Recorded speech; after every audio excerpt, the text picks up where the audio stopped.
So first off, I wanted to start with a trigger warning because we're going to be reading a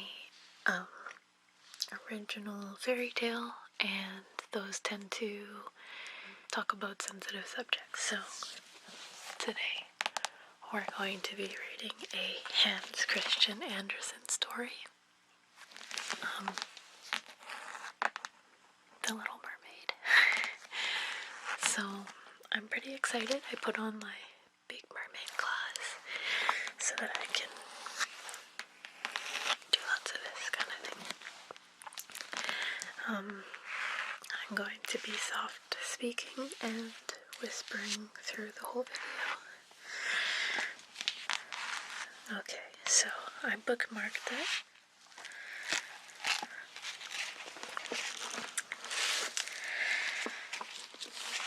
This one is longer than the Grimm's fairy tale one that I read last time, which was, what was that one?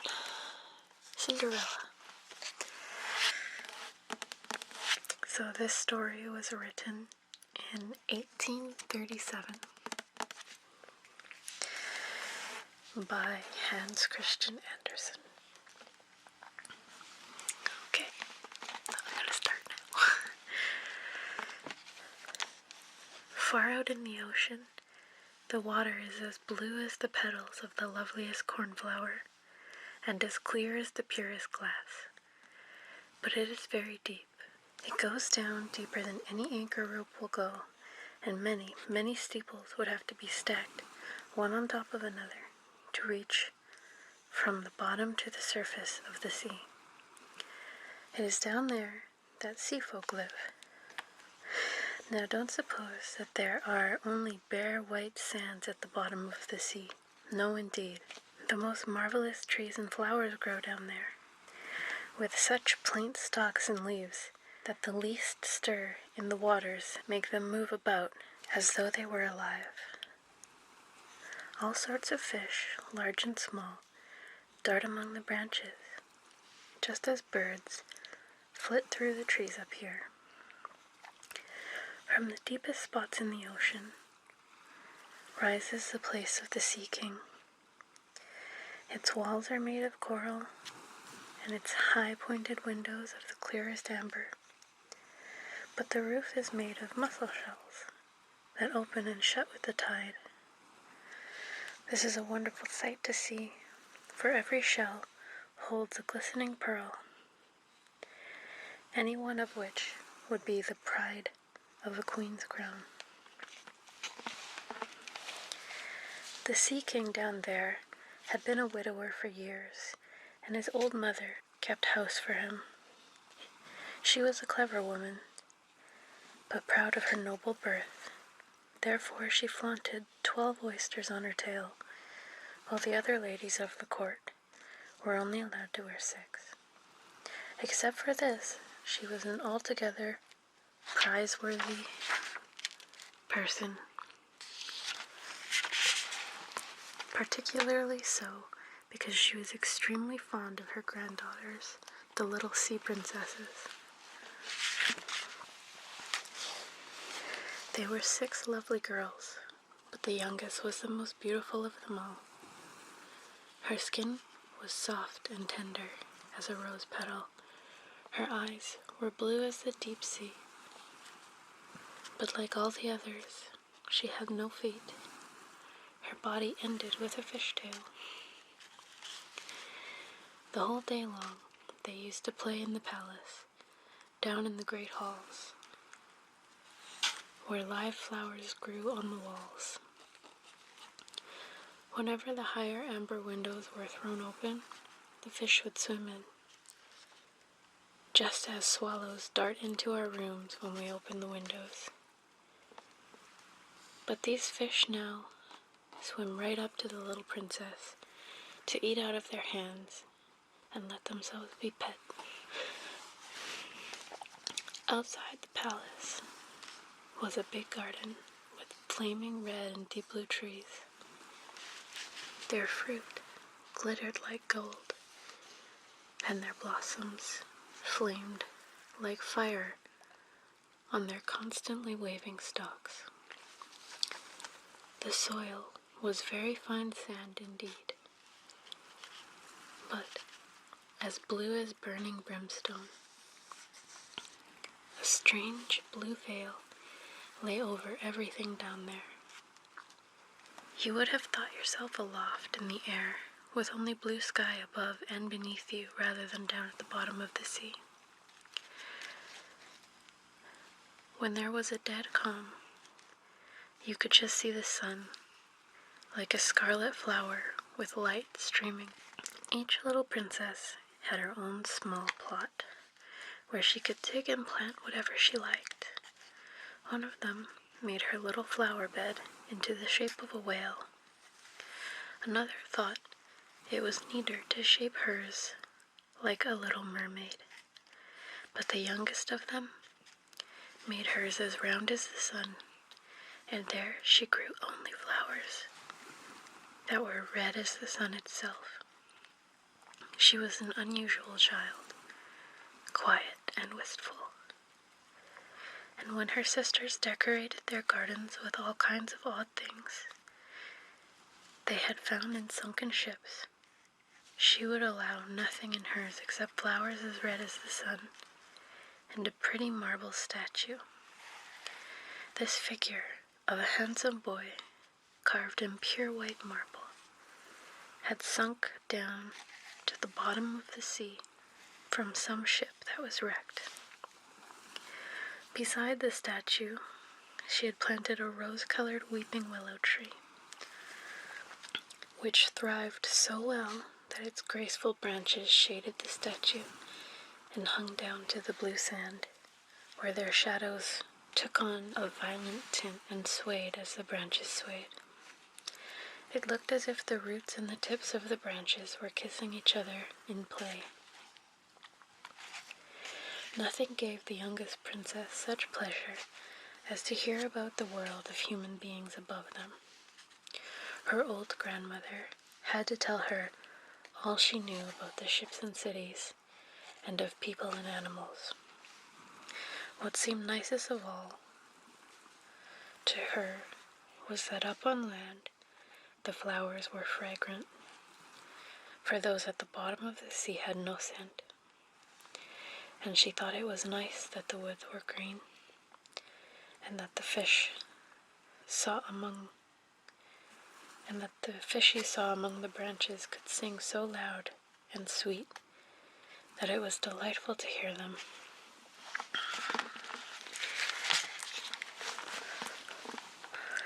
Her grandmother had to call the little birds fish, or the princess would not have known what she was talking about, for she had never seen a bird.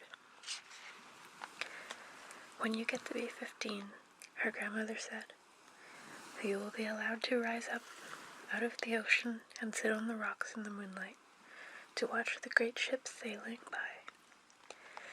You will see woods and towns too. Next year, one of her sisters would be 15, but the others, well, since each was a whole year older than the next, the youngest still had 5 long years to wait until she could rise up from the water and see what our world was like. But each sister promised to tell the others all about what she saw and what she found most marvelous on her first day. Their grandmother had not told them half enough, and there were so many things they had longed to know about. The most eager of them all was the youngest, the very one who was so quiet and wistful. Many a night she stood by her open window and looked up through the dark blue water, where the fish waved their fins and tails. She could see the moon and the stars. To be sure, their light was quite dim, but looked at through the water, they seemed much bigger than they appear to us. Whenever a cloud-like shape swept across them, she knew that it was either a whale swimming overhead or a ship with many human beings aboard it. Little did they dream that a pretty young mermaid was down below, stretching her white arms up towards the keel of their ship. The eldest princess had her 15th birthday, so now she received permission to rise up out of the water. When she got back, she had 100 things to tell her sisters about.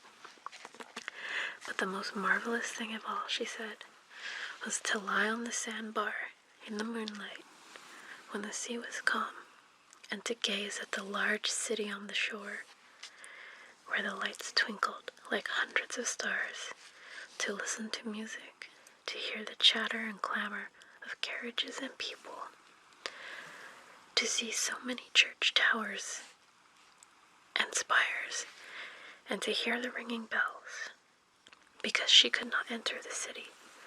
That was just what she most dearly longed to do. Oh, how intensely the youngest sister listened. After this, whenever she stood at her open window at night, she looked up through the dark blue waters. She thought of that great city with all its clatter and clamor, and even fancied that in these deep depths she could hear the church bells ringing. The next year, her second sister had permission to rise up to the surface and swim wherever she pleased. She came up just at sunset, and she said that this spectacle was the most marvelous sight she had ever seen. The heavens had a golden glow. As for the clouds, she could not find words to describe their beauty. Splashed with red and tinted with violet, they sailed over her head. But much faster than the sailing clouds were wild swans in a flock. Like a long white veil trailing above the sea, they flew towards the setting sun. She too swam toward it, but down it went, and all the rose-colored glow faded from the sky and sea.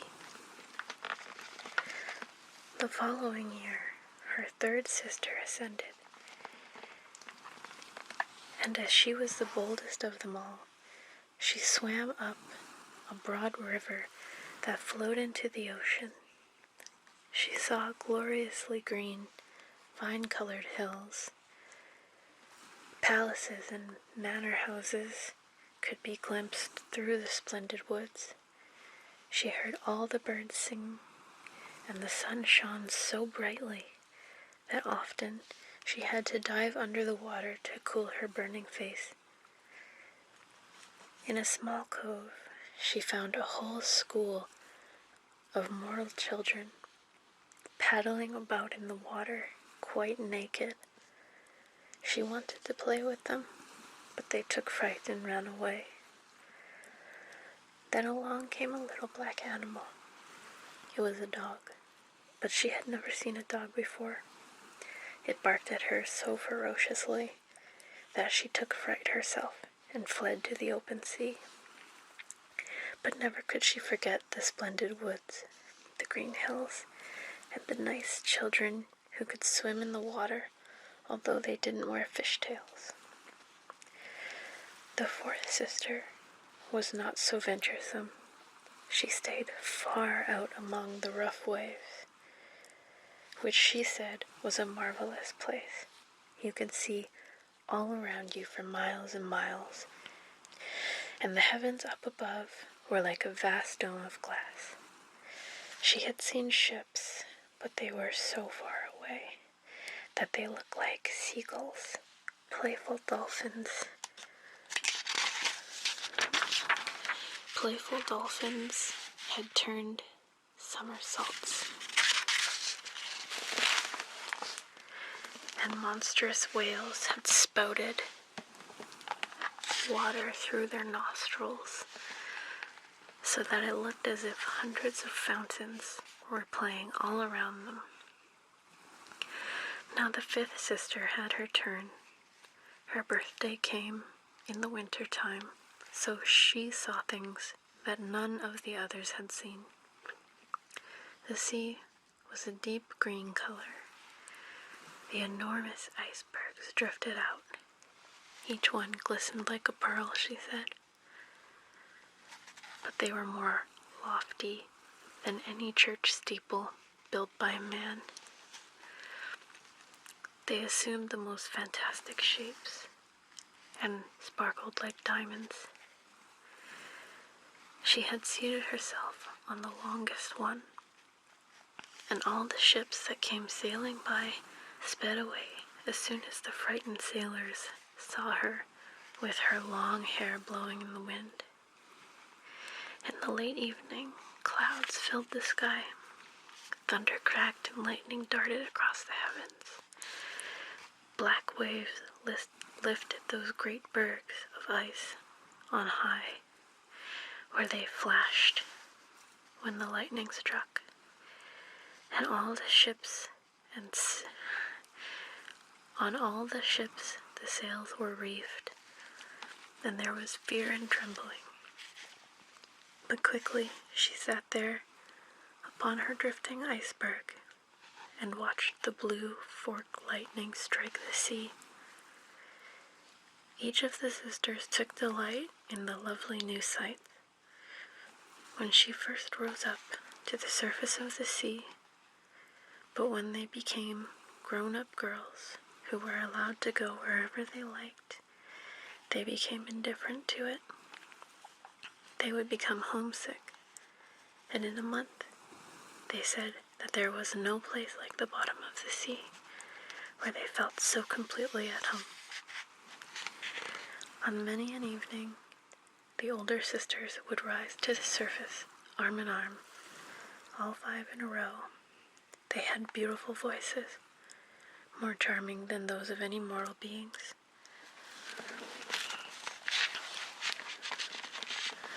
When a storm was brewing, they anticipated a shipwreck. They would swim before the ship and sing most seductively of how beautiful it was at the bottom of the ocean, trying to overcome the prejudice that the sailors had against coming down to them. But people could not understand their song, and mistook it for the voice of the storm, nor was it for them to see the glories of the deep. When their ship went down, they were drowned, and it was as dead men that they reached the Sea King's palace. On the evenings when the mermaids rose through the water like this, arm in arm, their youngest sister stayed behind all alone, looking after them and wanting to weep. But a mermaid has no tears, and therefore she suffers so much more. "Oh, how I do wish I were 15, she said. "I know I shall love that world up there, and all the people who live in it.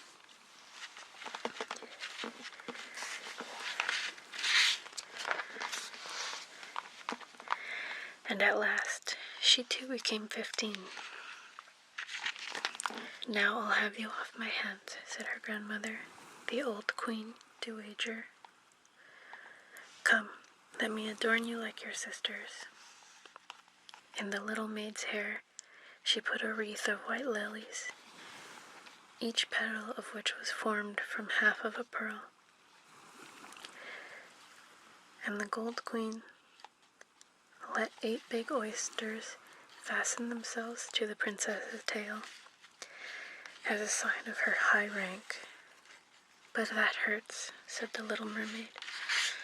"No, you must put up a good deal to keep up appearances," her grandmother said. Oh, how gladly she would have shaken off all of those decorations and laid aside in the cumbersome wreath. The red flowers in her garden were much more becoming to her. She didn't dare to make any changes. "Goodbye," she said, and she went up through the water as light and sparkling as bubble. The sun had just gone down, where her head rose above the surface, but the clouds still shone like golden roses. and in the delicately tinted sky sparkled the clear gleam of the evening star. An air was mild and fresh, and the sea was unruffled. A great three-master lay in view, with only one of all of its sails set, for there was not even the whisper of a breeze, and the sailors idled about in the rigging and on the yards. There was music and singing on the ship, and as the night came on, they lighted hundreds of such brightly colored lanterns that one might have thought the flags of all nations were swinging in the air. The little mermaid swam right up to the window of the main cabin, and each time she rose with the swell, she could peep in through the clear glass panes at the crowd of brilliantly dressed people within. The handsomest of all was a young prince with big dark eyes. He could not be more than 16 years old. It was his birthday, and that was the reason for all of this celebration. Up on deck, the sailors were dancing, and when the prince appeared among them, 100 or more rockets flew in the air, making it as bright as day. These startled the little mermaid so badly that she ducked under the water, but soon peeped up again. And then it seems as if all the stars in the sky were falling around her. Never had she seen such fireworks. Great suns spun around, splendid firefish floated through the blue air, and all of these things were mirrored in the crystal clear sea. It was so brilliantly bright that you could see every little rope on the ship, and the people could be seen distinctly. Oh, how handsome the young prince was. He laughed and smiled, and shook people by the hand while the music rang out in perfect evening. It got very late, but the little mermaid could not take her eyes off the ship and the handsome prince. The brightly colored lanterns were put out. No more rockets flew through the air. No more cannons boomed. And there was a mutter and rumble down deep in the sea. The swell kept bouncing her up so high that she could look into the cabin. Now the ship began to sail. Canvas after canvas was spread in the wind. The waves rose high. Great clouds gathered, and lightning flashed in the distance. Oh, they were in for a terrible storm, and the mariners made haste to reef the sails. The tall ship pitched and rolled as it sped through the angry sea. The waves rose up like towering black mountains, as if they would break over the masthead. But the swan-like ship plugged into the valley between such waves and emerged to ride their lofty heights. To the little mermaid, this seemed a good sport, but to the sailors, it was nothing of the sort. The ship creaked and labored. Thick timbers gave way under the heavy blows. Waves broke over the ship. The mainmast snapped in two like a reed, and the ship listed over on its side, and the water burst into the hold. Now the little mermaid saw that people were in peril, and that she herself must take care to avoid the beams and the wreckage tossed about by the sea. One moment it would be black as pitch, and she couldn't see a thing. The next moment, the lightning would flash so brightly that she could distinguish every soul on board. Everyone was looking out for himself as best he could, but she watched closely for the young prince. And when the ship split in two, she saw him sink down in the sea.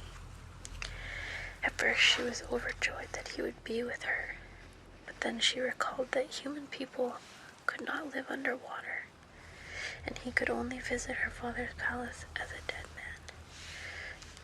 No, he should not die. She swam in among all the floating planks and beams.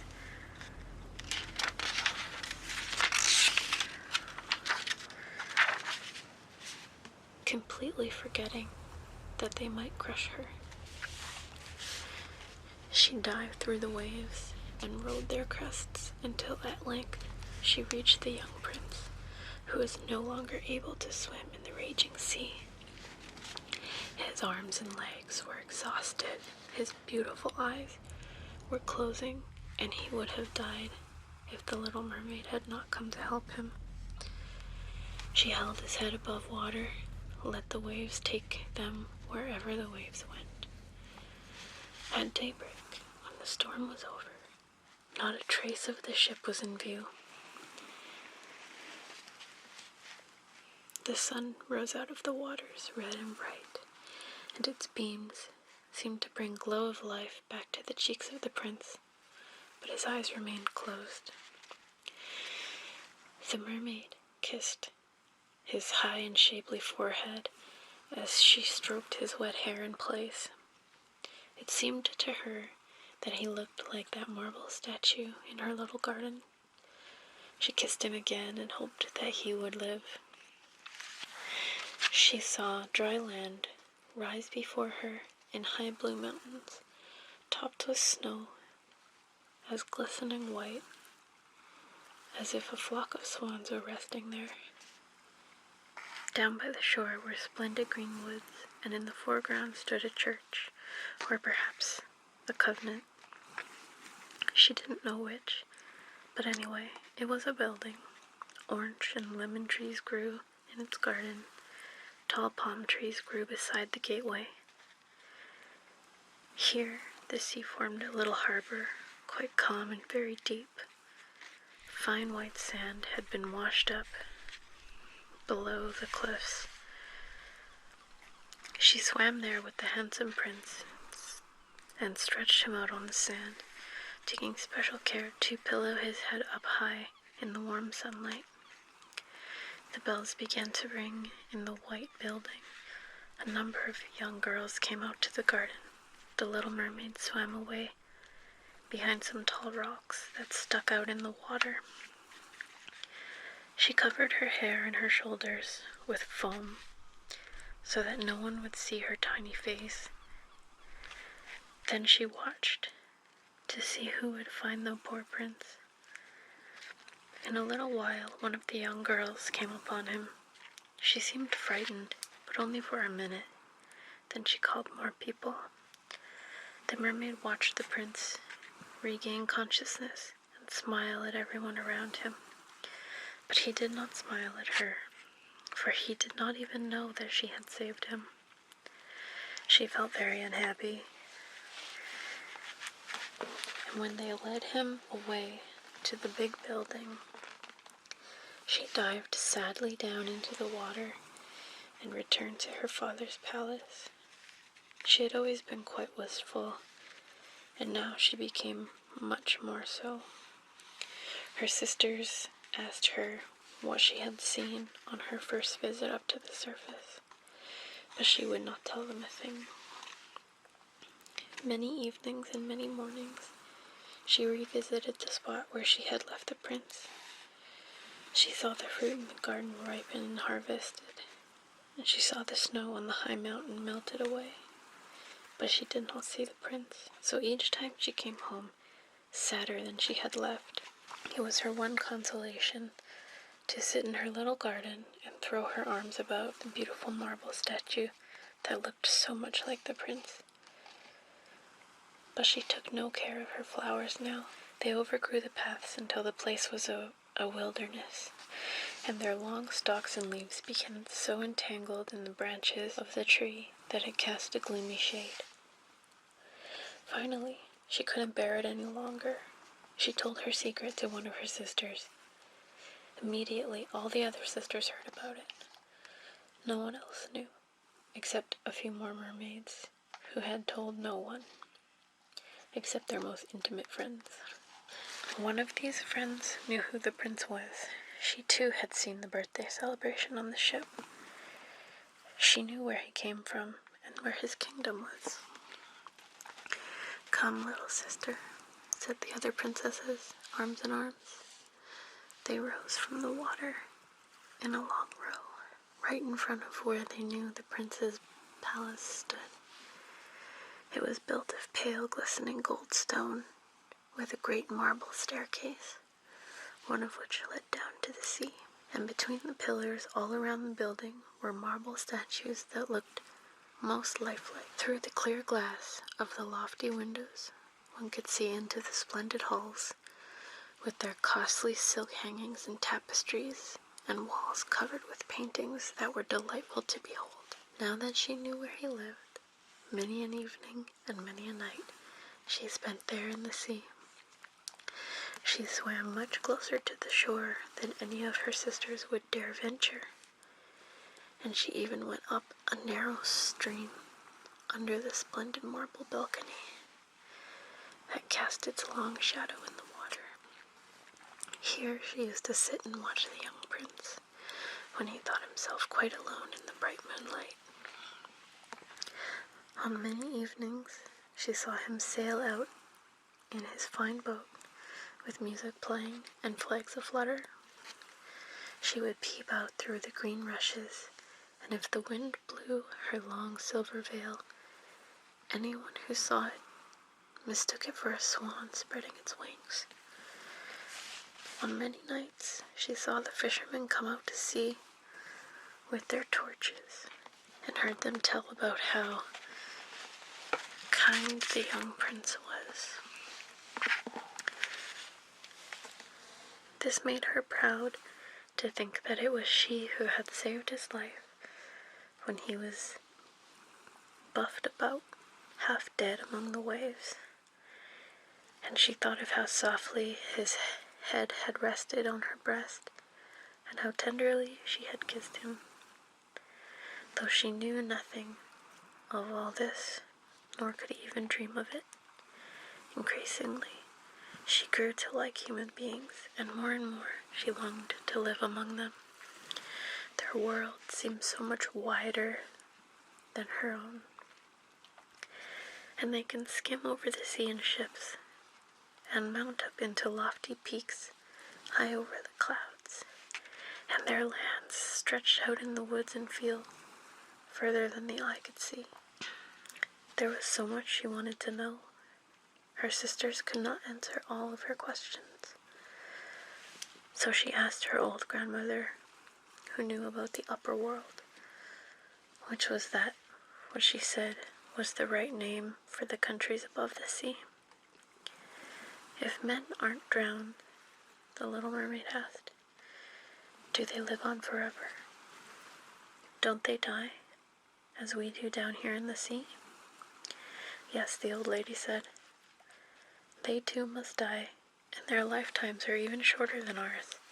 They can live to be 300 years old, but when we perish, we turn into mere foam of the sea,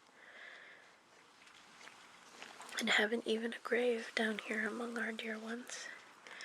We have no immortal soul, no life hereafter. We are like the green seaweed. Once cut down, it never grows again. Human beings, on the contrary, have a soul that lives forever, long after their bodies have turned to clay. It rises through thin air up to the shining stars, just as we rise through the water to see the lands on earth. So men rise up to beautiful places unknown, which we shall never see." "Why weren't we given an immortal soul?" the little mermaid sadly asked. "I would gladly give up my 300 years if I could be a human being for just one day, and later share in that heavenly realm." "You must not think about that," said the old lady. "We fare much more happily, and we are much better off than the folk up there. Then I must also die and float up upon the sea, not hearing the music of the waves, and seeing neither the beautiful flowers nor the red sun. I can't do anything at all to win an immortal soul. No, her grandmother answered, not unless a human being loved you so much that you meant more to him than his father and mother. If his every thought and his whole heart cleaved to you so that he would let a priest join his right hand to yours and would promise to be faithful here and throughout all eternity, his soul would dwell in your body, and you would share in the happiness of mankind. He would give you a soul, and yet keep his own. But that can never come to pass.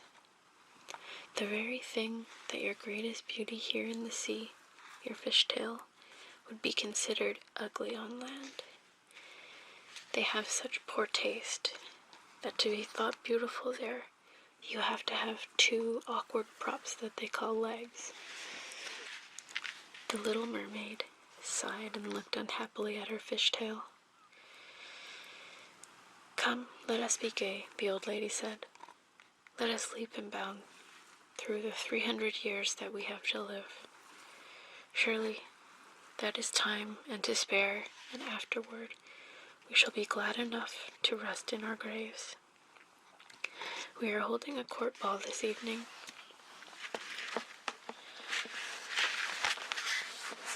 This was a much more glamorous affair than is even to be seen on earth. The walls and ceiling of the great ballroom were made of massive but transparent glass. Many hundreds of huge rose-red and grass-green shells stood on each side in rows, and with beautiful flames that burned in each shell, illuminating the whole room and shining through the walls so clearly that it was quite bright in the sea outside. You could see the countless fish, great and small, swimming toward the glass walls. On some of them, the scales gleamed purplish red, while others were silver and gold. Across the floor of the hall ran a wide stream of water, and upon this the mermaids and mermen danced to their own entrance songs. Such beautiful voices are not to be heard among the people who live on the land. The little mermaid sang more sweetly than anyone else, and everyone applauded her. For a moment her heart was happy.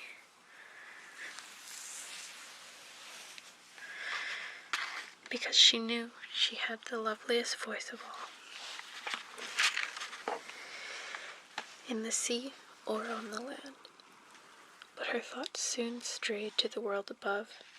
She could not forget the charming prince, nor her sorrow that she did not have an immortal soul like his.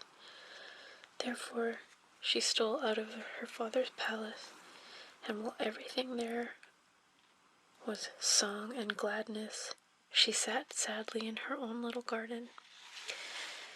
Then she heard a bugle call through the water, and she thought, that must mean he is sailing up there. He whom I love more than my father or my mother. He of whom I am always thinking, and in whose hands I will so willingly trust my lifelong happiness.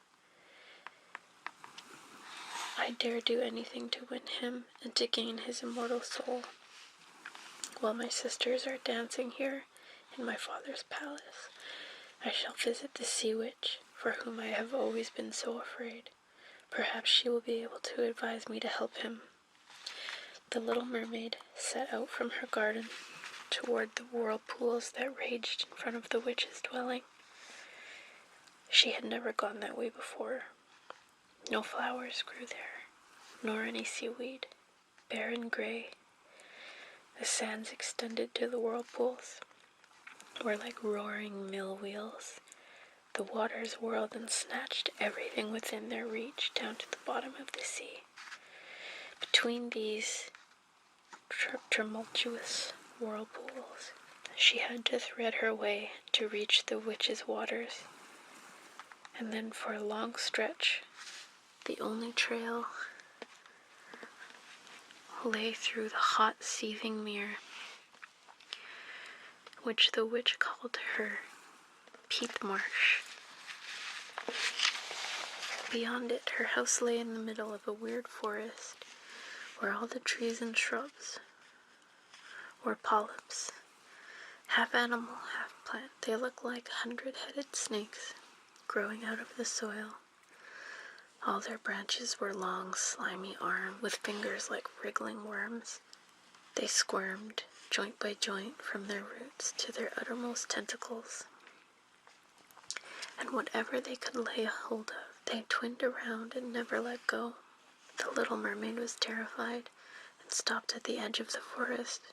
Her heart thumped with fear.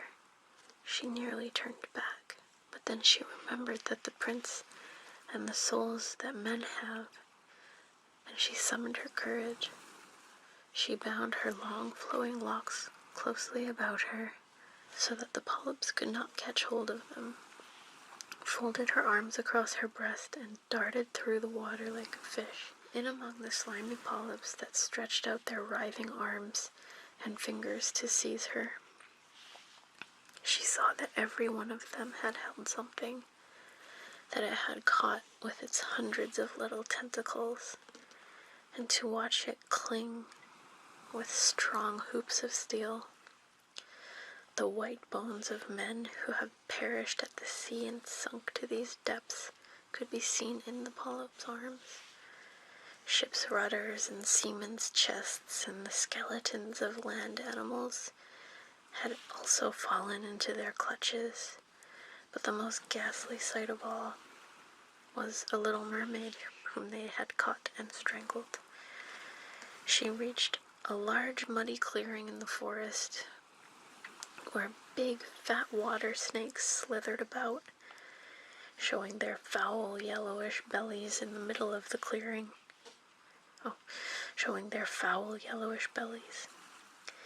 In the middle of this clearing was a house, built of the bones of shipwrecked men, and there sat a sea witch, letting a toad eat out of her mouth, just as we might feed sugar to a canary bird. She called the ugly fat water snakes her little chickabiddies, and let them crawl and sprawl about on her spongy bosom. "I know exactly what you want," said the sea witch. "This is very foolish of you, but just the same, you shall have your way, for it will bring you to grief, my proud princess. You want to get rid of your fishtail and to have 2 props instead, so that you can walk about like a human creature, and have the young prince fall in love with you, and win him and an immortal soul beside." At this, the witch gave such a loud clanking laugh that the toad and the snakes were shaken to the ground, where they lie, writhing. "You are just in time," said the witch. "After the sun comes up tomorrow, a whole year would have to go by before I could be of any help to you.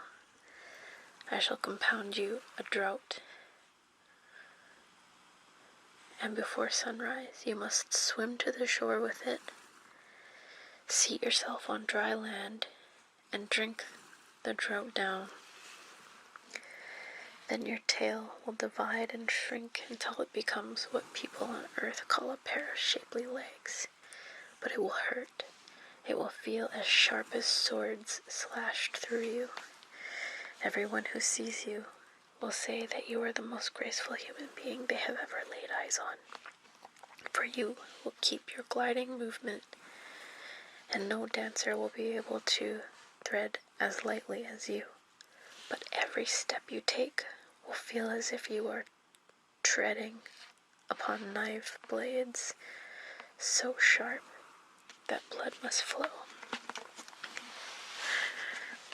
I am willing to help you, but are you willing to suffer all of this?" "Yes," the little mermaid said in a trembling voice, as she thought of the prince and gaining a human soul. "Remember," said the witch, "once you have taken a human form, you can never be mermaid again. You can never come back through the waters to your sisters or to your father's palace. And if you do not win the love of the prince so completely,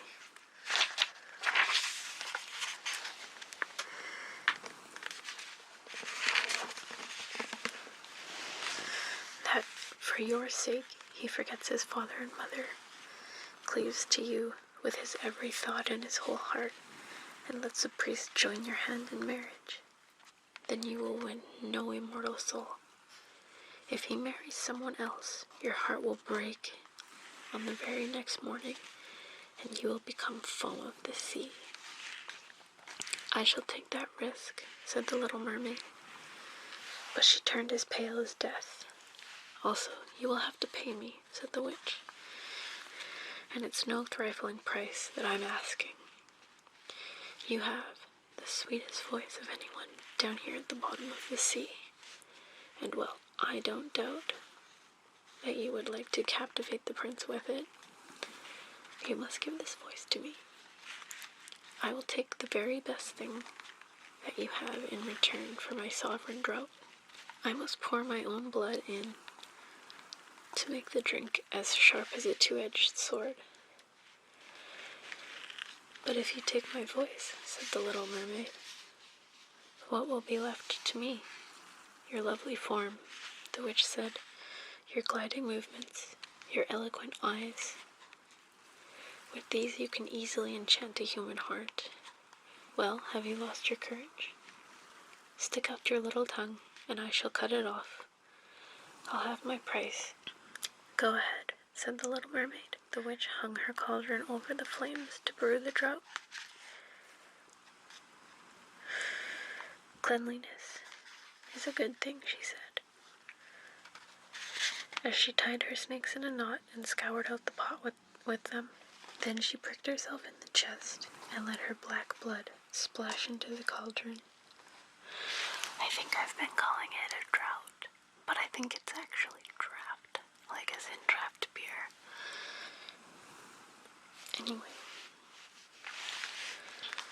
the steam swirled up from it with such ghastly shapes that anyone would have been terrified by them. The witch constantly threw new ingredients into the cauldron, and it started to boil with a sound like that of crocodile shedding tears. When the draft was ready,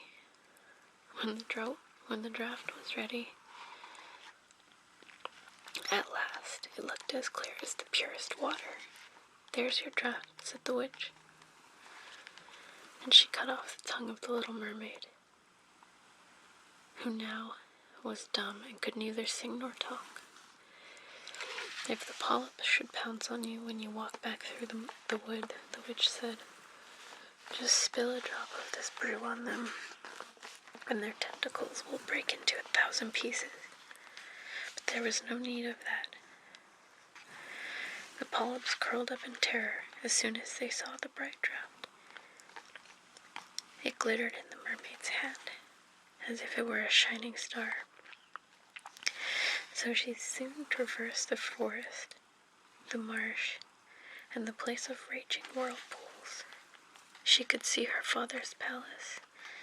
The lights had been snuffed out in the great ballroom, and doubtless everyone in the palace was asleep, but she dared not go near them. Now that she was stricken dumb and was leaving her home forever, her heart felt as if it would break with grief.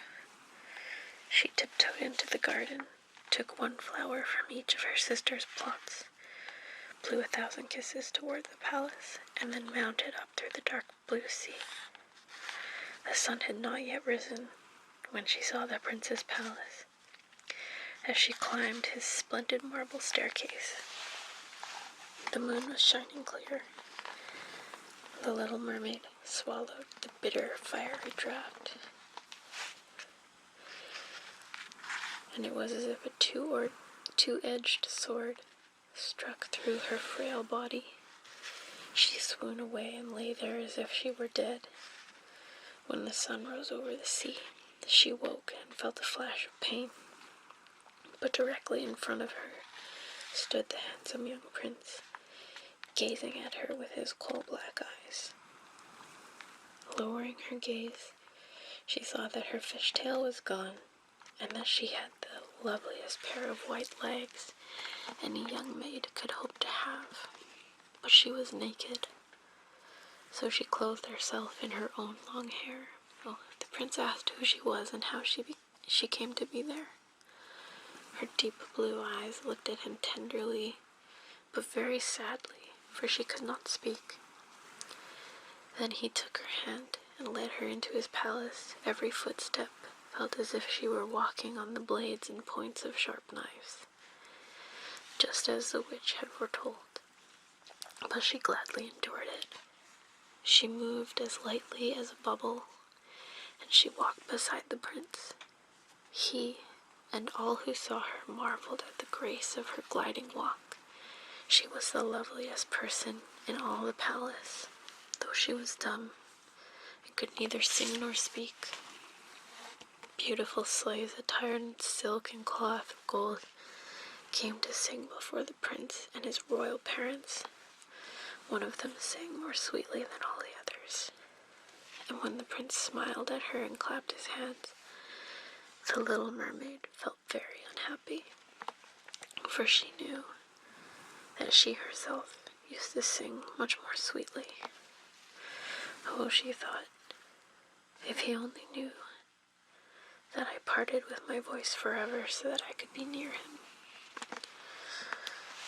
Graceful slaves now began to dance to the most wonderful music, and the little mermaid lifted her shapely white arms, rose up to the tips of her toes, and skimmed over the floor.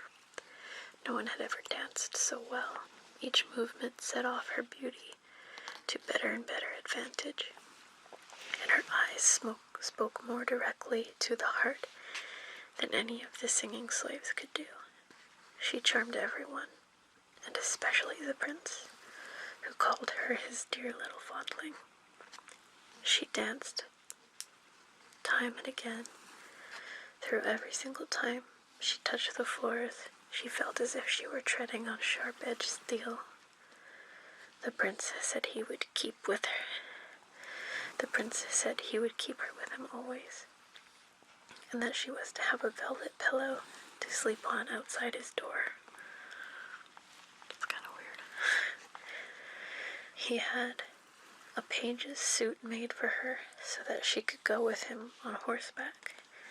They would ride through the sweet-scented woods, where the green boughs brushed her shoulders, and where the little birds sang among the fluttering leaves. She climbed up high mountains with the prince,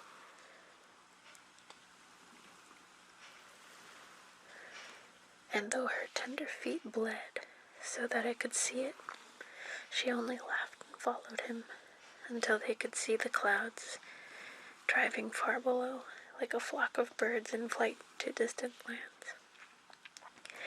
At home in the prince's palace, while the others slept at night, she would go down the broad marble steps to cool her burning feet in the cold sea water.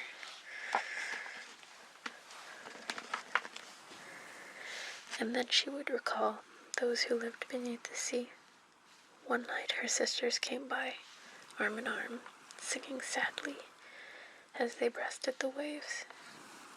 She held out her hands towards them. They knew who she was, and told her how unhappy she had made them all. They came to see her every night after that, and once far, far out to sea, she saw her old grandmother, who had not been up to the surface this many a year. With her was the Sea King, with a crown upon his head. They stretched out their arms to her, but they did not venture so near the land as her sisters had. Day after day, she became more dear to the prince, who loved her as one would love a good little child. But he never thought of making her his queen. Yet she had to be his wife, or she would never have an immortal soul. And on the morning after his wedding, she would turn into foam on the waves.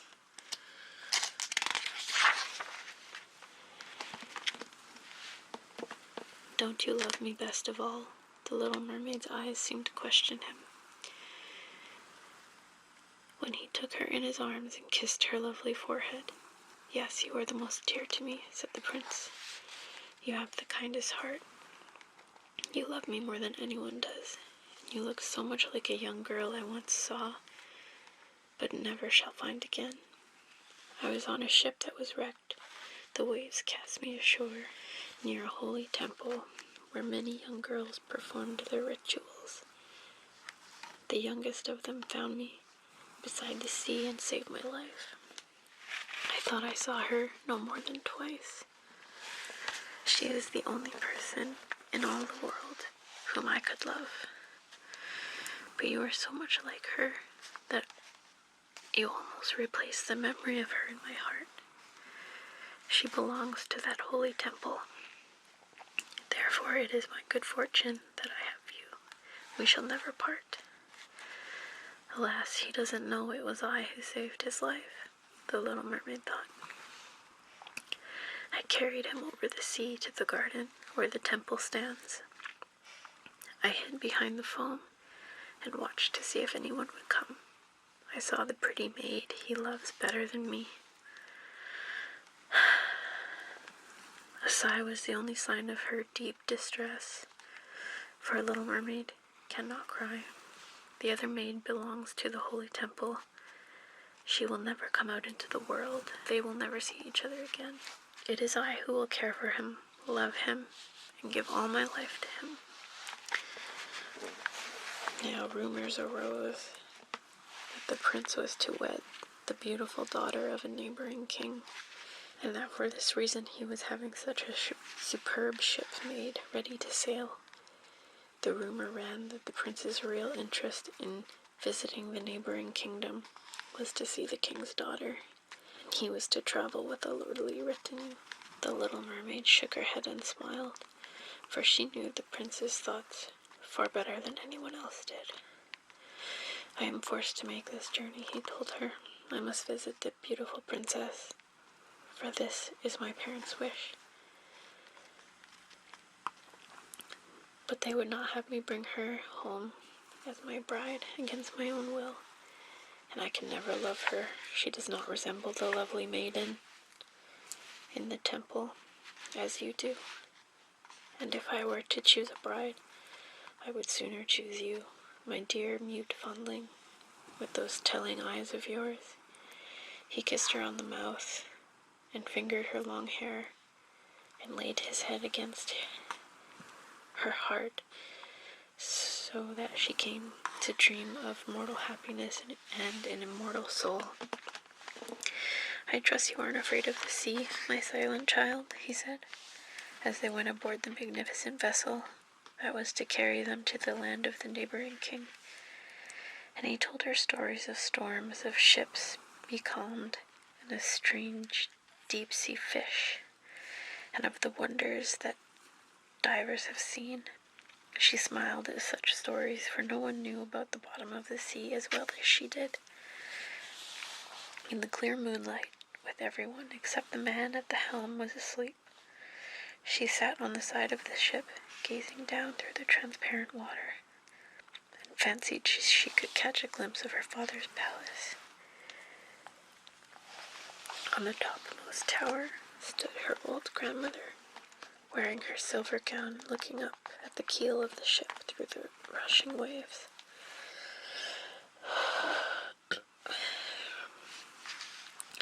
Then her sisters rose to the surface, looked at her sadly, and wrung their white hands.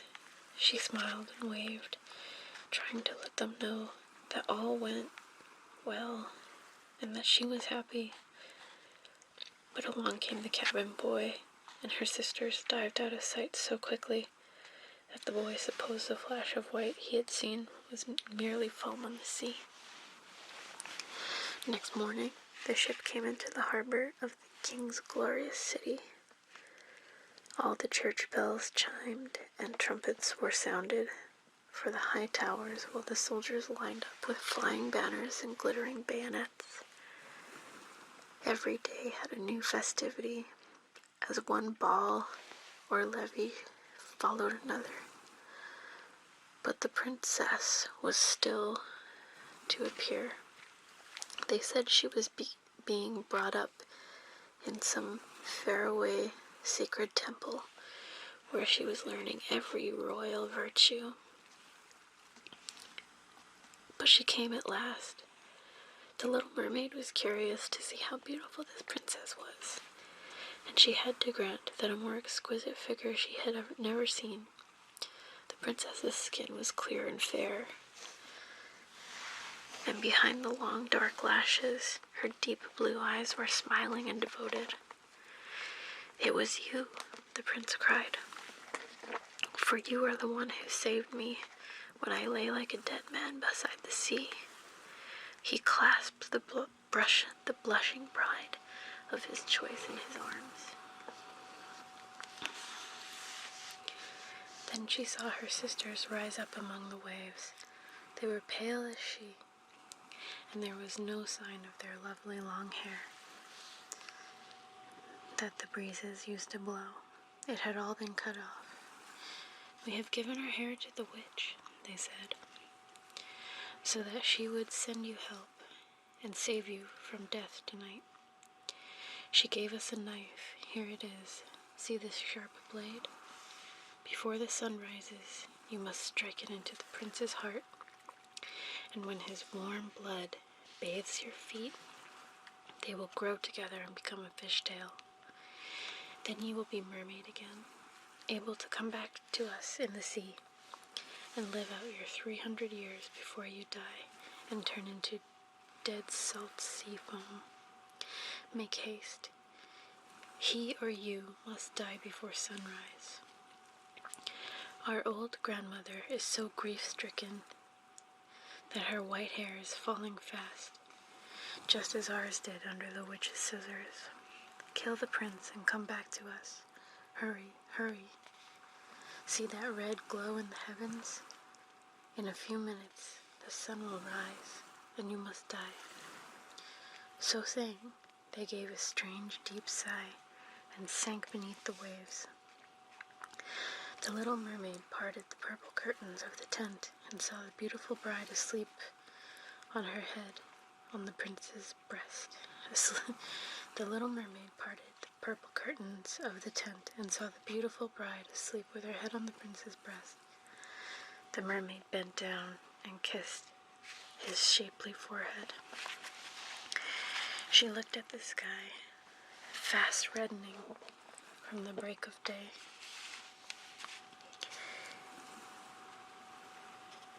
She looked at the sharp knife and again turned her eyes toward the prince, who is in his sleep.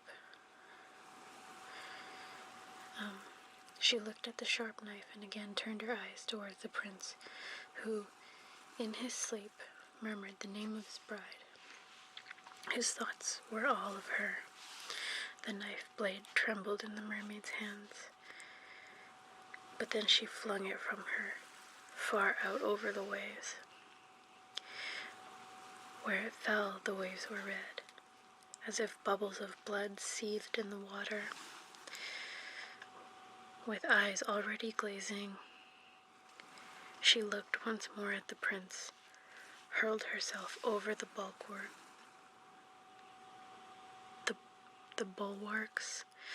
hurled herself over the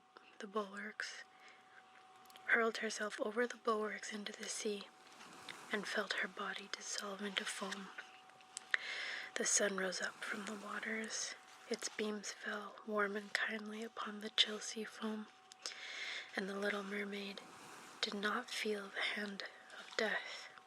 In the bright sunlight overhead, she saw hundreds of fair, ethereal beings. They were so transparent that through them she could see the ship's white sails and the red clouds in the sky. Their voices were sheer music, but so spirit-like that no human could hear, but no human could detect the sound. Just as no eye on earth could see their forms. Without wings, they floated, as light as she, gradually rising up out of the foam. "Who are you, toward whom I rise?" she asked, and her voice sounded like those above her, so spiritual that no music on earth could match it. "We are the daughters of the air," they answered. "A mermaid has no immortal soul, and can never get one unless she wins the love of a human being. Her eternal life must depend upon power outside herself. The daughters of the air do not have an immortal soul either, but they can earn one by their good deeds. We fly to the south, where the hot poisonous air kills human beings unless we bring cool breezes. We carry the scent of flowers through the air, bringing freshness and healing balm wherever we go. When for 300 years we have tried to do all good that we can, we are given an immortal soul and a share in mankind's eternal bliss. You, poor little mermaid, have tried with your whole heart to do this. Your suffering and your loyalty have raised you up into the realm of airy spirits, and now in the chorus of 300 years you may earn, by your good deeds, a soul that will never die." The little mermaid lifted her clear bright eyes towards God's sun, and for the first time her eyes were wet with tears. On board the ship, all was astir and lively again. She saw the prince and his fair bride in search of her, and they gazed sadly into the seething foam, as if they knew she had hurled herself into the waves. Unseen by them, she kissed the bride's forehead, smiled upon the prince, and rose up with the other daughters of the air to the rose-red clouds that sailed on high. This is the way that we shall rise to the kingdom of God after 300 years have passed. We may get there even sooner, one spirit whispered.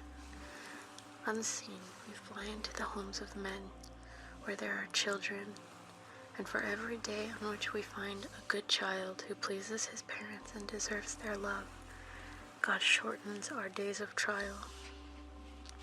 The child does not know when we float through his room, but when we smile at him in approval, 1 year is taken from our 300.